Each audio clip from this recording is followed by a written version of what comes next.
Assalamualaikum warahmatullahi wabarakatuh. Perkenalkan, nama saya Muhammad Arif Al-Faroji sebagai moderator dari kelompok 3. Di sini, saya dan teman-teman saya akan menjelaskan tentang perkembangan emosi remaja dan usaha untuk mengembangkannya. Silakan disimak videonya sampai habis. Adapun anggota dari kelompok 3, yang pertama Iklim Malaya Rahil, yang kedua Agis Marcella, yang ketiga Sinta Nurhaliza, dan yang keempat Muhammad Arif Al-Faroji selaku moderatornya. Pengertian emosi. Menurut Daniel Goleman, 1995, mengatakan bahwa emosi merujuk pada suatu perasaan dan pikiran-pikiran yang khas, suatu keadaan biologis dan psikologis, dan serangkaian kecenderungan untuk bertindak.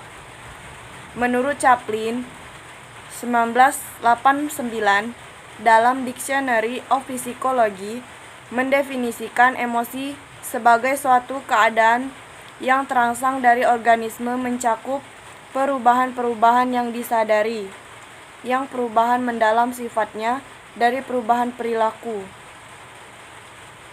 B. Bentuk-bentuk emosi. Menurut Daniel Goleman, 1995, mengidentifikasikan sejumlah kelompok emosi, yaitu sebagai berikut. 1. Kesedihan. Di dalamnya meliputi pedih, sedih, muram, melankolis, mengasihani diri, kesepian, ditolak, putus asa, dan depresi. 2. Rasa takut. Di dalamnya meliputi cemas, takut, gugup, khawatir, was-was, perasaan takut sekali, waspada, tidak tenang, dan fobia. 3. Kenikmatan. Di dalamnya meliputi bahagia, gembira, riang, senang, terhibur, bangga, takjub, terpesona, rasa terpenuhi, girang sekali, dan mania. Yang keempat, cinta. Di dalamnya meliputi penerimaan, persahabatan, kepercayaan, kebaikan, rasa dekat kasmaran, dan kasih sayang. Yang kelima, terkejut. Di dalamnya meliputi terkesiap, takjub, dan terpana. Yang keenam, jengkel. Di dalamnya meliputi hina, jijik, muak, benci, tidak suka, dan mau muntah. Yang ketujuh, malu. Di dalamnya meliputi rasa bersalah, malu hati, kesal hati, menyesal, dan hancur hati. Baiklah, di sini saya akan menjelaskan perkembangan emosi remaja. Menurut Biner, ciri-ciri emosi remaja terbagi menjadi 2, rentan usia, yaitu ciri-ciri emosional remaja berusia 12-15 tahun. Contohnya, seorang anak cenderung banyak murung dan tidak dapat diterka, bertingkah laku kasar untuk menutupi kekurangan dalam hal rasa percaya diri.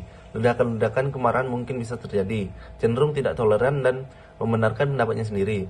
Mengamati orang tua dan guru mereka dengan lebih objektif. Ciri-ciri emosional remaja usia 15-18 tahun, contohnya, suka memberontak, kebanyakan mengalami konflik dengan orang tua, sering melamun memikirkan masa depan. Faktor yang mempengaruhi perkembangan emosi remaja. Yang pertama, perubahan jasmani atau fisik. Perubahan atau pertumbuhan yang berlangsung cepat selama masa puber menyebabkan keadaan tubuh menjadi tidak seimbang. Hal ini menyebabkan rangsangan dalam tubuh remaja yang seringkali menimbulkan masalah dan dalam perkembangan psikisnya, khususnya perkembangan emosinya. Yang kedua, keadaan anak. Keadaan individu pada anak, misalnya cacat tubuh ataupun kekurangan pada diri anak, sangat mempengaruhi perkembangan emosional, bahkan akan berdampak lebih jauh pada kepribadiannya. Misalnya, rendah diri, mudah tersinggung, atau menarik diri dari lingkungannya. 3. Perubahan dalam hubungan dengan teman-teman. Pada awal remaja, biasanya mereka suka membentuk geng yang biasanya pula memiliki tujuan yang positif untuk memenuhi minat bersama mereka. Namun, diteruskan pada masa remaja tengah atau remaja akhir, para anggota mungkin membutuhkannya untuk melawan otoritas atau untuk melakukan yang tidak baik. Yang paling sering mendatangkan masalah adalah hubungan percintaan antar lawan jenis di kalangan remaja. 4. Perubahan dalam hubungannya dengan sekolah. Menginjak remaja mungkin mulai menyadari betapa pentingnya pendidikan untuk kehidupan di masa mendatang. Hal ini sedikit banyak dapat menyebabkan kecemasan sendiri bagi remaja. Lebih lanjut berkaitan dengan apa yang akan mereka lakukan setelah lulus. 5. Perubahan atau penyesuaian dengan lingkungan baru. Perubahan yang radikal menyebabkan perubahan terhadap pola kehidupannya. Adanya harapan sosial untuk perilaku yang lebih matang. Aspirasi yang tidak realistis. 6. Lingkungan keluarga. Keluarga merupakan lingkungan pertama dan utama dalam perkembangan anak. Keluarga sangat berfungsi dalam menanamkan dasar-dasar pengalaman emosi. Karena di sanalah pengalaman pertama didapatkan oleh anak. Keluarga merupakan lembaga pertumbuhan dan belajar awal, atau learning and growth. Saya Krimalaya Rahil, saya akan menjelaskan perbedaan individu dalam perkembangan emosi, yaitu meskipun pola perkembangan emosi dapat diramalkan, tetapi terdapat perubahan dari segi frekuensi, intensitas, serta jangka waktu dari berbagai macam emosi, dan juga pemunculannya. Dengan meningkatnya usia remaja, semua emosi diekspresikan secara lebih lunak dan secara lebih tinggi, karena mereka telah mempelajari reaksi orang lain. Selain itu, remaja mengekang berbagai emosi mereka, karena menurut mereka emosi mereka itu lebih penting, lebih baik, mungkin lebih cenderung ke lebih diperhatikan. Maka emosi tersebut cenderung bertahan lebih lama daripada jika emosi itu diekspresikan secara lebih terbuka. Oleh sebab itu, ekspresi emosional mereka menjadi berbeda-beda. Usaha guru dan orang tua dalam mengembangkan emosi remaja dan implikasi dalam penyelenggaraan pendidikan. Pada dasarnya, emosi yang ada pada diri remaja ada emosi positif dan emosi negatif. Kedua emosi itu berkembang dalam diri remaja. Emosi negatif pada dasarnya dapat diredam sehingga tidak menimbulkan efek negatif, dan emosi positif perlu dikembangkan karena dapat menimbulkan hal-hal yang baik. Adapun beberapa cara untuk meredamkan emosi negatif itu adalah: yang pertama, berpikir positif dalam mencoba melihat sesuatu, peristiwa atau kejadian dari sisi positifnya. Yang kedua, mencoba belajar memahami karakteristik orang lain, di mana memahami bahwa orang lain memang berbeda dan tidak dapat memaksakan orang lain berbuat sesuai dengan keinginan orang lain. Yang ketiga, mencoba menghargai pendapat atau kelebihan orang lain, di mana mereka mendengarkan apa yang dikemukakan orang lain dan mengakui kelebihan orang lain tersebut.